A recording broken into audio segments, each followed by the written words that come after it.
D'abord, je voudrais rappeler qu'il y a une unité absolue, une unité nationale absolue. La deuxième chose, il faut trouver les moyens juridiques qui nous permettent de nous adapter à cette situation nouvelle.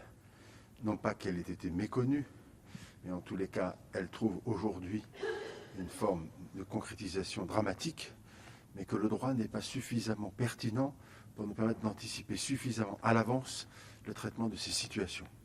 Nous sommes dans un risque endogène de plus en plus important, sur lequel les criminels s'appuient sur les réseaux sociaux notamment, mais de façon assez habile, sur différentes positions qui elles-mêmes ne sont pas des positions que l'on peut aujourd'hui poursuivre dans le droit positif. Et c'est uniquement l'ensemble de ces faisceaux qui, à un moment, peuvent constituer un moyen d'action. Donc il faut réfléchir à cela. Le gouvernement nous fera les propositions, naturellement, mais nous allons déjà réfléchir, nous, en tous les cas à la commission des lois, sur ces points législatifs, de manière à faire évoluer notre droit et l'adapter. On l'entend, vous parlez du volet réseaux sociaux, il y a aussi la question des associations de loi 1901. Il y a une ambiguïté, en plus le ministre l'a dit, soit on les ferme complètement, enfin on les dissout complètement, soit on ne peut rien faire. Et vous êtes d'accord, les associations c'est aussi un volet important. Je rappelle que l'on avait prévu, dans le rapport sur la radicalisation, la possibilité non pas de dissoudre, mais de suspendre l'activité d'association pour adapter notre droit, et qu'à l'époque, cela n'a pas été repris. Il faut sans doute le remettre sur la table, c'est important.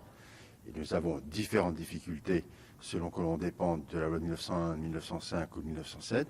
Il y a incontestablement un regard avisé à avoir pour ne pas déséquilibrer les choses, mais il n'empêche quand même que nous aurons besoin d'un outil juridique qui nous permette d'agir efficacement. L'équilibre va être compliqué à trouver entre la liberté d'expression qui jusqu'à présent était le principe sacré et la liberté de protection.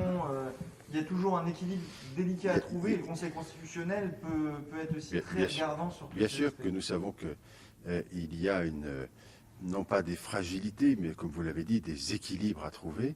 On ne peut pas remettre en cause, et heureusement d'ailleurs, la liberté d'expression.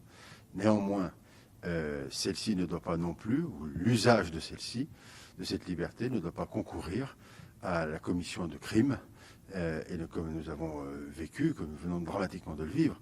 Donc il y a un moment, il faut trouver le moyen juridique qui soit parfaitement respectueux, mais à la hauteur des enjeux, qui nous permettent d'agir. Ça, franchement, c'est un enjeu fondamental.